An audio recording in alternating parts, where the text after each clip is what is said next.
Okay, my loves. I know there are a lot of you that are out there that are really wondering, how do I even set boundaries anymore? Maybe you didn't grow up with great boundaries. Maybe boundaries weren't really modeled well for you, or maybe you were told that you cannot have boundaries. Maybe you're tired of being gaslighted in your relationships, and you're tired of feeling crazy all the time and guilty for trying to make a difference in your life. If this is you, then I want you to come schedule a call with me. Let's chat about the Unashamed Image Program. The Unashamed Image Program is geared towards you specifically. I am going to be helping you in our next upcoming session of the Unashamed Image. I am personally going to train you how to not feel crazy when someone is gaslighting you, how to be able to stand your ground, to keep your boundaries intact, and to also see through the bull crap. I am also going to be teaching you how to set really confident boundaries that you can really rely on. And I'm going to help you communicate them in a way that really makes sense. Basically, I'm going to help you live a life free of shame and on your terms. If you are ready and you are done feeling all the shame and guilt for trying to set boundaries, if you are not willing to live another moment the way you are right now and in somebody else's shadow, then this is the time to schedule that call with me. It's completely free, no pressure, just love, just support. Go to www.erinandersonthetraumacoach.com. Scroll down the page to where it says, Let's Chat About Working Together. Click on that button and it'll take you to my booking page. If you're ready to live the unashamed life, schedule that call. Let's get you in the Unashamed Image Program, my loves. From my heart to your heart. Bye.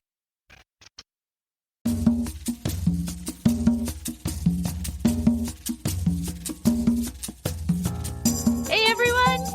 It's Erin Anderson with the Erin Anderson Betrayal Trauma Coaching. I am super excited that you have tuned in today. Let's get talking about how to heal from betrayal trauma.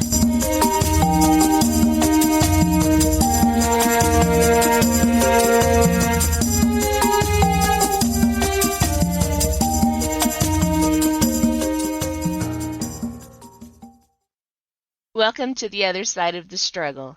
This is a podcast where we talk about trauma, how to heal it, and then how to take it and use it to unlock your mission and your potential, and to use it to live your very best dream life.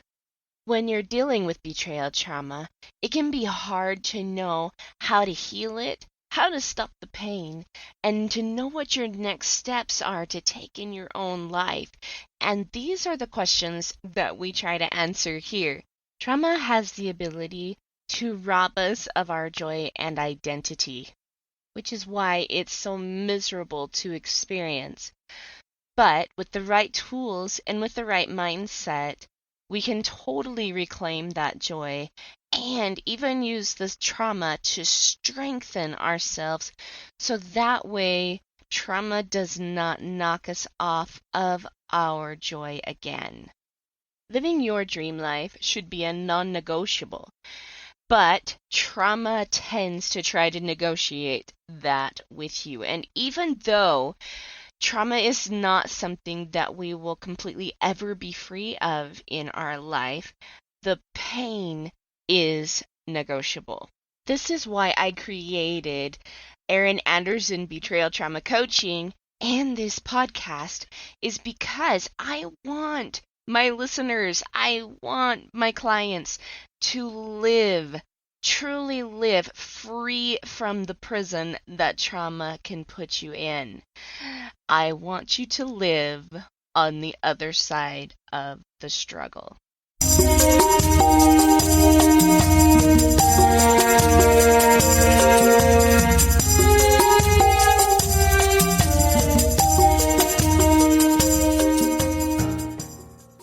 my loves.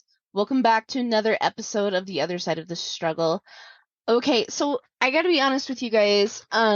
This podcast has actually been rolling around in my mind for the last little bit, honestly, because one of the things I see from a lot of my clients is just this extreme self-judgment. And no, like, it's not just them either. Like, this is something I see not only in clients, but I see this in church members. I see this in like neighbors. I see this in random people walking down the street. Uh, like I see this in a lot of people. There's just a lot of self-judgment out there.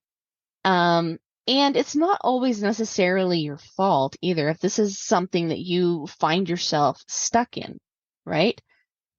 And the reason why is because a lot of times when people find themselves in betrayal trauma, there's actually been a whole history of trauma behind that. So, for example, a lot of my clients come to me because, their husbands have been into pornography. They're feeling that deep sense of not self-betrayal, but they're feeling that deep sense of betrayal, right? Why am I not good enough? What's wrong with the way I look? Why can't I satisfy him? And these are some of the things that are going on in my clients' heads.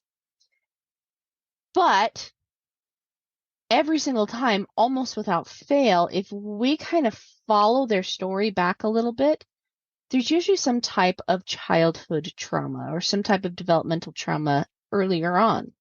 Okay. And that could be a lot of my clients have been sexually abused as children. It could be neglect or abandonment in some way, shape, or form. And abandonment doesn't mean like parents actually just like drop them off on the side of the road, right?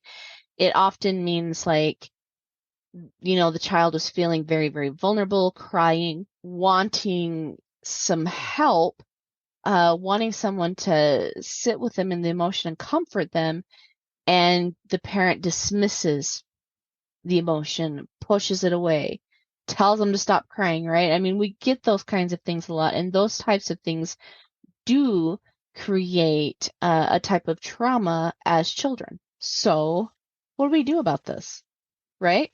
So, what ends up happening is the child learns, this child is feeling all of this emotion, all of this angst, all of this uncomfortableness, right? And instead of saying, well, mom and dad shouldn't have treated me this way, they tend to blame themselves. And the reason why is because the child's psyche does not have the reasoning ability to be able to look at an adult, someone that cares for them, someone that's supposed to be their caretaker, someone that's supposed to help them and be there for them, the person that they look to for their survival. They're not able to say, okay, well, they're having an emotional thing going on right now. They're in the wrong. They should not have done what they did. And so I need to set boundaries. No, a child's brain doesn't think that way. What a child's brain does is it says, oh, mom and dad are angry at me. It's my fault. Mom and dad don't want to have anything to do with me. They don't want to spend time with me. Something's wrong with me. It's my fault. Mom and dad won't take care of me. They don't care about my emotions. They don't care about the way I feel. It's my fault. And the reason why is because a child only understands that their world revolves around them. And so if their world is broken or if their world is painful because they see themselves at the center of their world, then they must obviously be the one at fault. They're the ones that have to be wrong.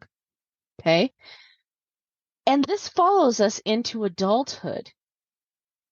And we tend to attract relationships into our sphere and into our lives that reflect that belief to us, right? Somehow it's my fault.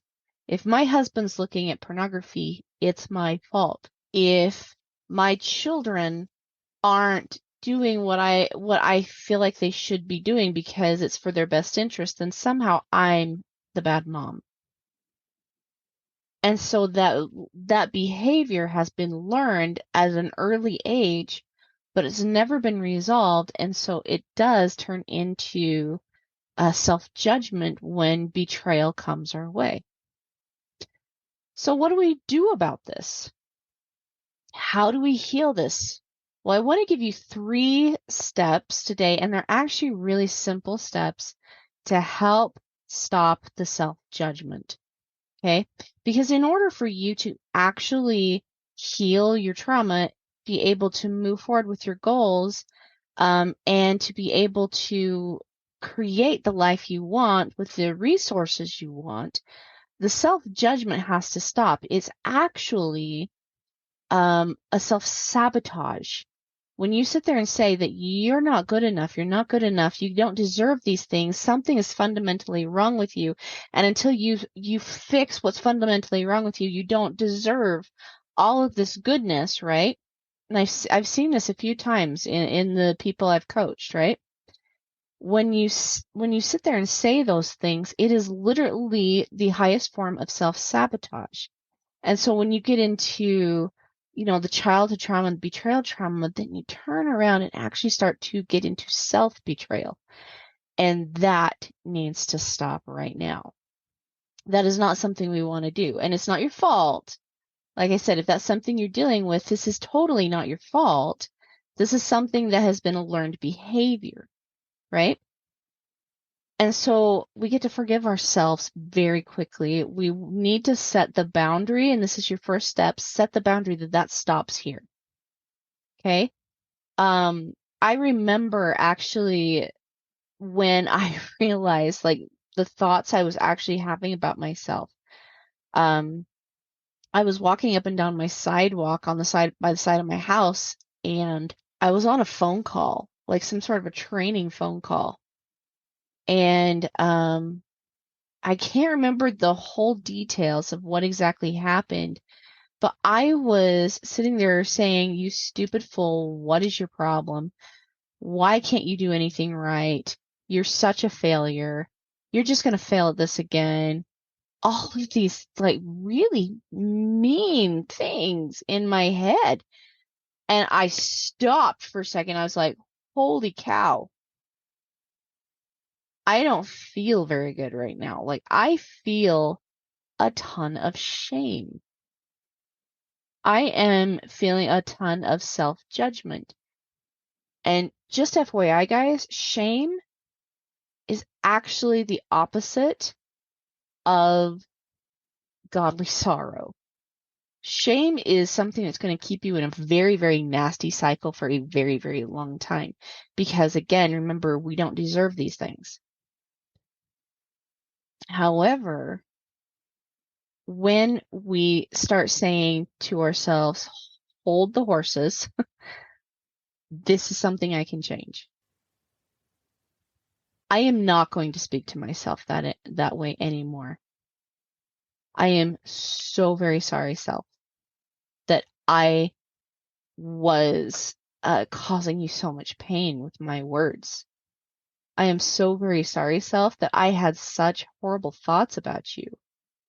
I am so sorry, self, that I was betraying you and that I never really saw you.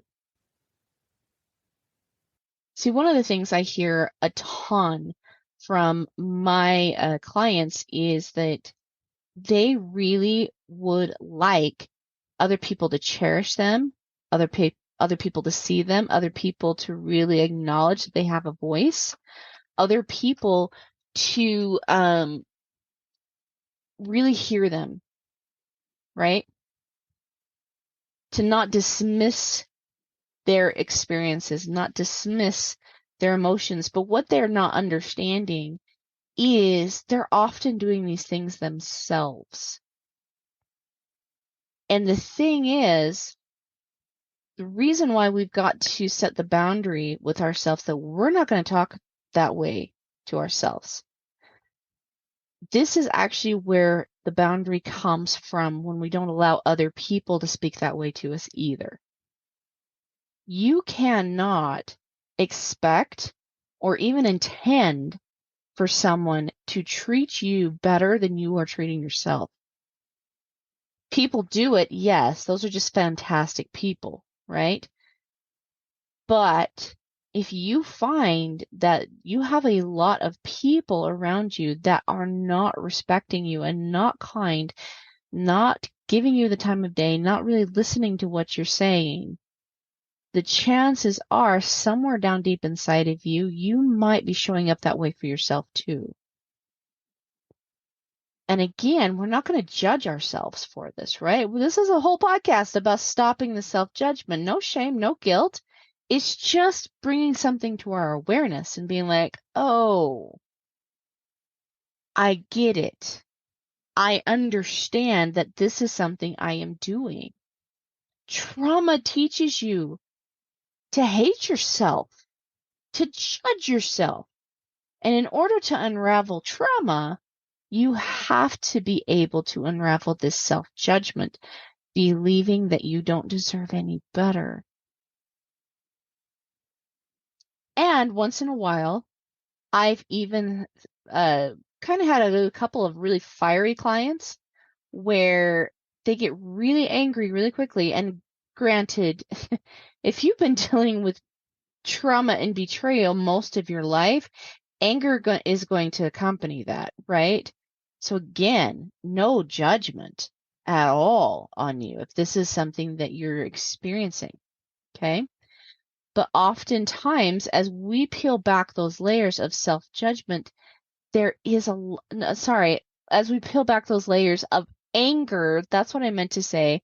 There is a lot of self-judgment behind that. And the anger is up as a protection, so that way they're not consistently hurting themselves over and over and over again. So we have to set that boundary, number one, and say, I will not treat myself that way. And the more you start giving yourself the respect you deserve, once you start giving yourself the kindness you deserve, once you start giving yourself the best friend you deserve, and once you start giving yourself the self-love you deserve, this unconditional love, then you start to recognize what that kind of relationship looks like. You start to recognize very clearly what is and is not okay for someone else to say to you or treat you like, right? And then we can start explaining to them, this is not okay. And this also creates a very solid boundary because you understand what's behind you saying those things. You can also understand what's behind somebody else saying those things, right? If you have been sitting here saying, oh my gosh, you're so stupid, you're such a fool, what is your problem, right? To yourself, you're trying to control sometimes things that are completely out of your control.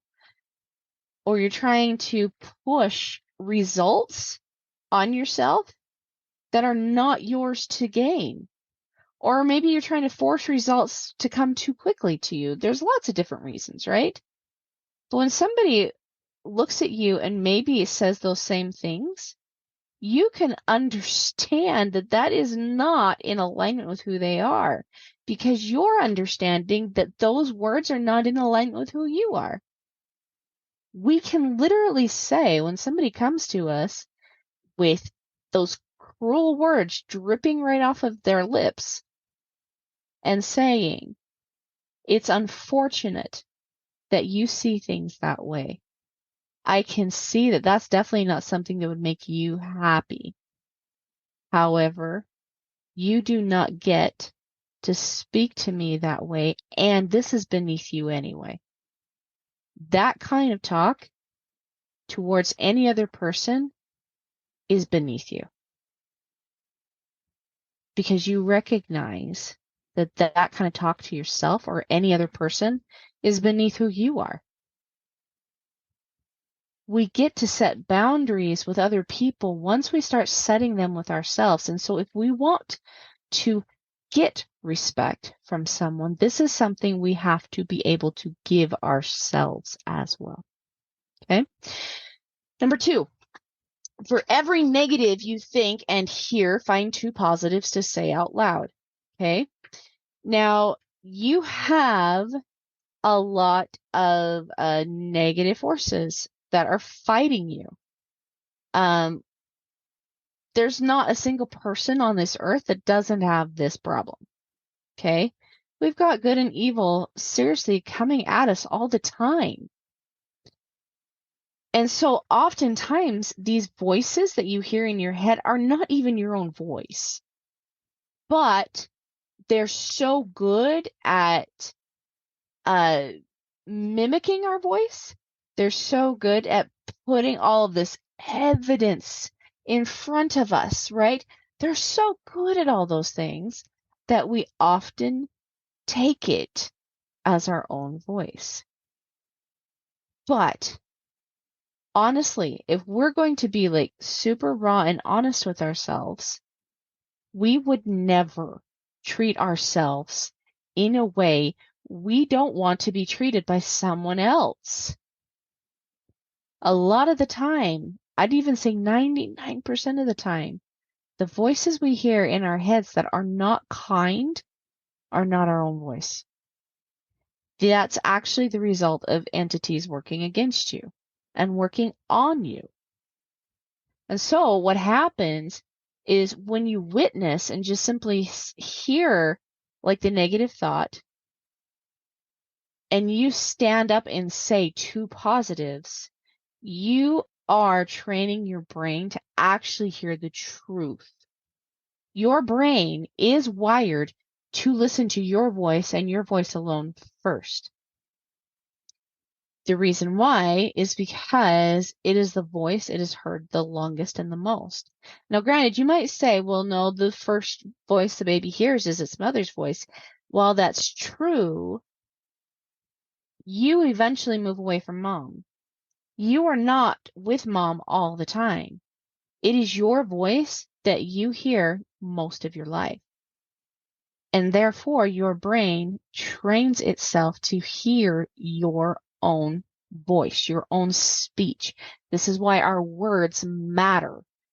It takes whatever you say and stores it in the subconscious, and it will not let you move past anything because your subconscious is there to protect you. When you use words that are damaging, all of a sudden your protection alarms go off and you say, this thing, XYZ, is not safe. That's what it's saying. Your brain is saying, therefore, I want to stay as far away from it as possible. So if we say 2 positives for every untruth and every negative that we hear, we tend to start training our brain to calm down. It starts to regulate our nervous system. And we're able to open up to possibilities of the things that we can actually do around us. Okay? So for example, if you're hearing, I am such a horrible mother, I can't believe that I did XYZ, right? If you're hearing, I'm a bad mom, I'm a bad mom, I'm a bad mom. Let's stop for a second and say, no, I'm not a bad mom. I cooked dinner with my kids last night and we read scriptures together. That's things that good moms do. I really care about the way my kids think and feel. I am present with them when they're having a really hard time.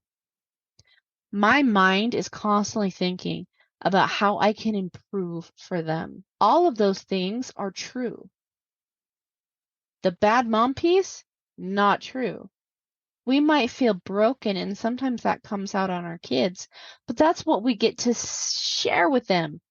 Hey, I am so sorry. Like, if you just blew up at your kids, yeah, of course, we want to stop that kind of behavior, right? But what we need to do is we need to take some ownership. Remember, that is the fifth pillar, ownership. And we simply go to them and say, I was in the wrong. I should not have spoken to you or treated you in such a way. That was not okay. And that's out of character and out of alignment with for who I am and who I want to be for you.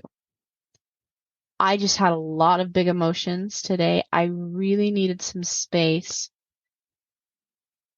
Please forgive me. I'm going to try to work on this. And that's what we do. We just take some ownership over what it is that's happening in our lives, okay?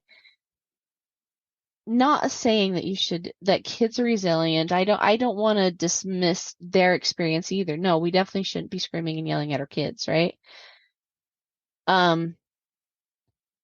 But when you take the ownership of the wrongdoing, and instead of blaming them because they did something to trigger you, right?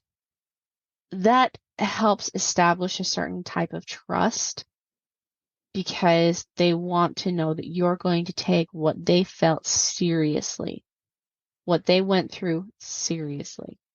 Okay? And another thing, like if you really want to up that ante a little bit too, you can also say to your kids, hey, I am totally imperfect and I'm totally going to screw things up. I'm going to leave scars on you and I'm so sorry. And it's because I'm still trying to. I'm still trying to figure things out. I don't have it all. I don't understand it all either. But when you need perfection, go to the source of perfection, please. I am here to teach you that I'm not the perfect parent. When you need perfection, you need to go to your perfect parent. And what a better lesson to teach our kids than to have faith in God and His perfection when we are totally like coming apart. Because we need His perfection too, right? We can really have and teach some beautiful lessons from our weaknesses if we just own them. And ownership looks like saying the truth out loud, at least twice. And the more truth you feed your brain, the exact opposites of the negatives you hear, okay? Look for the evidence. It's there. I promise if you look for it, you'll see it, okay? Your brain will start to rewire and start to think this way, start training to hear your own voice, and start really saying you're a fantastic human because you're going to be saying it out loud and looking for all the evidence. And that is going to stop the distraction of all the things that maybe we're mucking up. Okay? And truly, before you say, well, I need to be aware of my weaknesses, you'll still be aware of your weaknesses. But you're going to be more aware of your strengths. And the more we focus on what we're good at, the more we focus on our strengths and we build on those things, the less room we have for the weakness. And the weakness turns into strength. Okay? The third piece to this.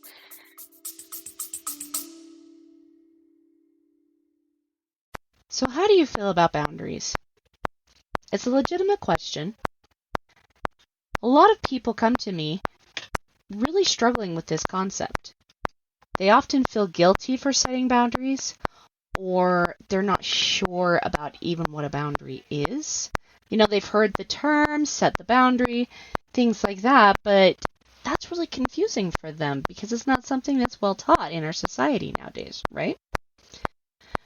They know that boundaries are really important to having healthy, constructive, supportive, and wonderful relationships, but why? And oftentimes they also know that they feel like their boundaries are being violated, but they can't quite pinpoint what the boundary is that's being violated. That's why I've created the Clarifying and Creating Your Boundaries free PDF. You can find out what your boundaries are, how to tune in what the boundary needs to be, and how to effectively create and communicate your boundary. So that way you stay in this place that respects you, respects the other person, but also gives you the confidence in your boundaries. So that way you stop being gaslighted, disrespected, and unseen. So having your boundaries really clear gives you a voice and also helps the other person stay in accountability with themselves. So that's not a role that you have to take on anymore. So if you are ready to really have clear boundaries, to really understand what your role is in the boundary, and to give yourself some safety and some protection against people that might try to gaslight you or are just being disrespectful, go grab my Creating and Clarifying Your Boundary PDF at erinandersonthetraumacoach.com. And while you're there, let's schedule a call with me. Come have a chat with me so that way I can really, really help you master this particular skill, creating boundaries, clarifying the boundary, communicating that boundary, and so that way I can also help you have relationships that show up to support you, cherish you, and love you.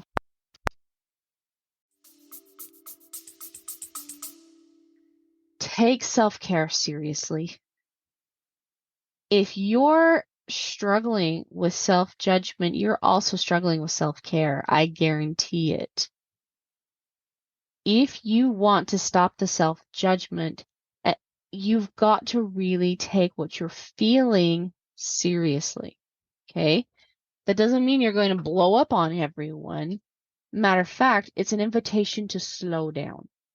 Instead of speed up, which is what we tend to do, it's an invitation to slow way down and just acknowledge that we're having an emotional reaction. This is actually self-care. You might look at self-care and be like, okay, that's massages, that's going and getting my hair done, taking myself out to lunch, reading a book in the bathtub. Yes, those are all self-care things too. Don't get me wrong. Those all feel good. They help replenish you.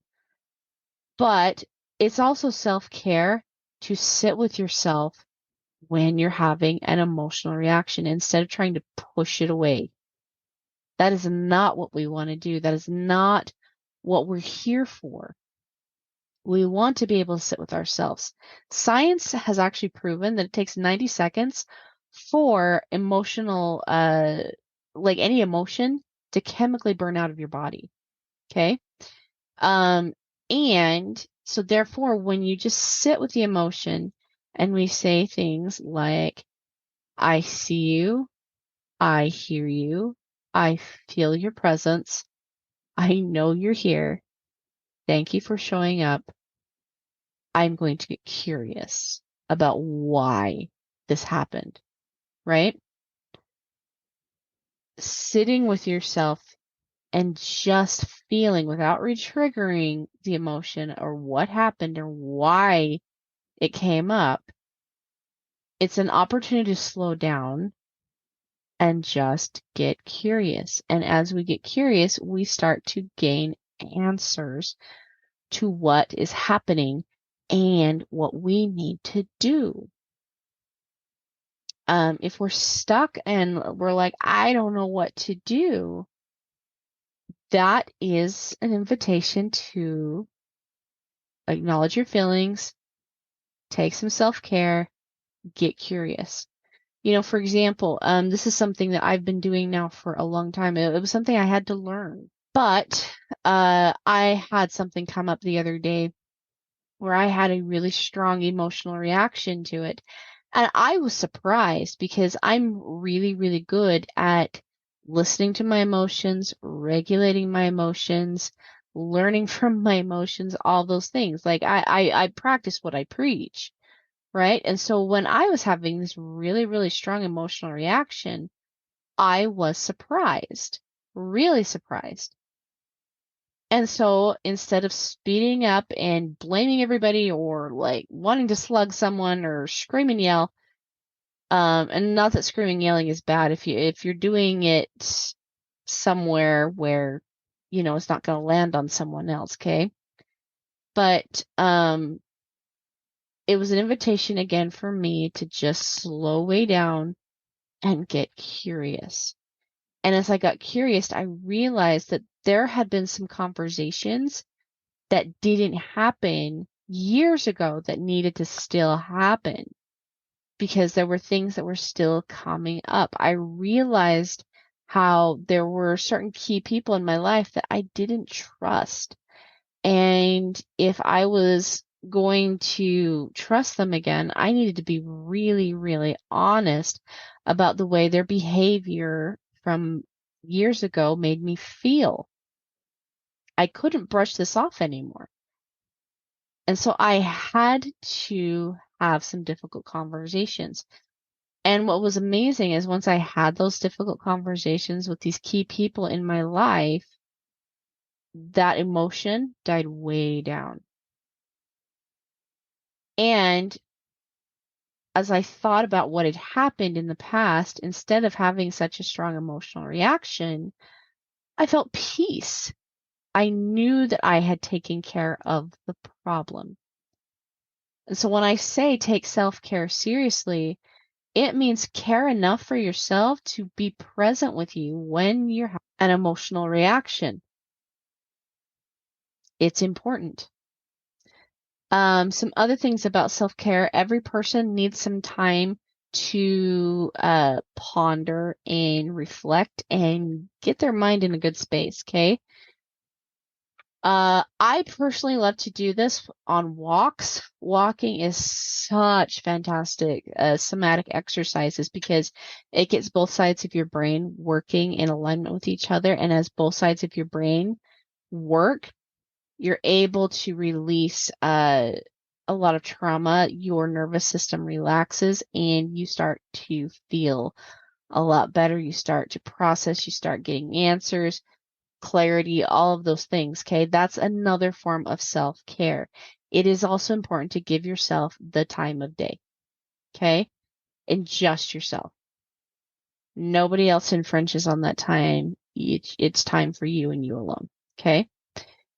Um, And another piece to self-care is also connecting to your highest form of love, God in my case, right? Um, we need to connect to love every single day. It's a whole lot like a lamp. If we're sitting here trying to like jam it into the wall or into the floorboards or something like that, it's not going to do a whole lot of good to us. But when we actually plug it into the source of light, then it lights the entire room. We are very similar. We need to be able to plug into love in order for us to light up. Okay? All right, my loves. So just in a quick recap, to stop your self-judgment, set the boundary. Okay? Set the boundary with yourself. You're not going to talk that way. Number 2, for every negative you hear, find 2 positives and say them out loud. And 3, take your self-care seriously. I hope this was helpful for you guys. Don't forget, if you guys would like to schedule a call with me and get some personalized help, make sure you do that. Okay. You can reach out to me on Facebook, Erin Anderson, Betrayal Trauma Coaching. Message me there. Or click on the link below. There's links in the description. You absolutely can schedule a free call with me right now. Get some help for what it is that you are personally struggling with. Lastly, we've got another round of Unashamed Life Coach School. If you're a life coach that would love to be trauma informed and actually be able to help your clients move their trauma, get the results they want, so that way they can have a fantastic experience with you. They praise your name to the skies and keep coming back for more help and referring all their friends to you. If that's something that you're interested in, reach out to me as well. The next session of Unashamed Life Coach School has actually started, but we still have a couple of spots left that are open for a few more people. So if you're interested in doing that, reach out. Let's get you hooked up with the Unashamed Life Coach School as well. All right, my loves. Until next week, I'll see you on the other side. Bye, guys.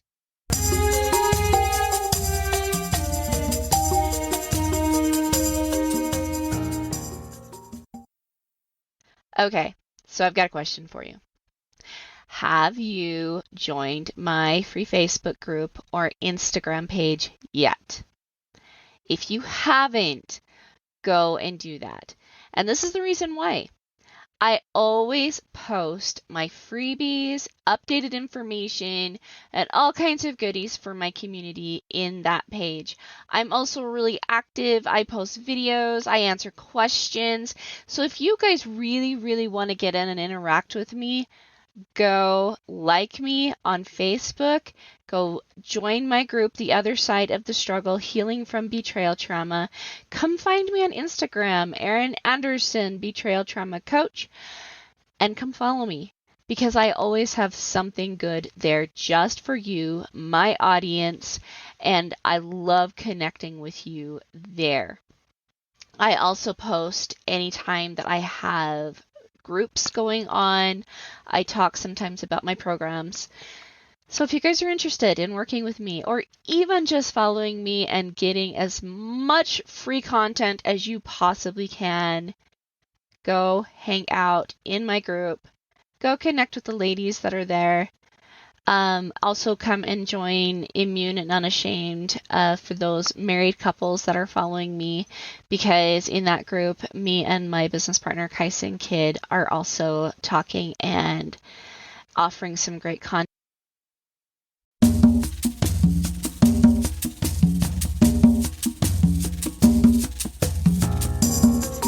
Hey guys, thanks so much for hanging out with me today and listening in on this podcasting episode. Don't forget to tune in next week. It's going to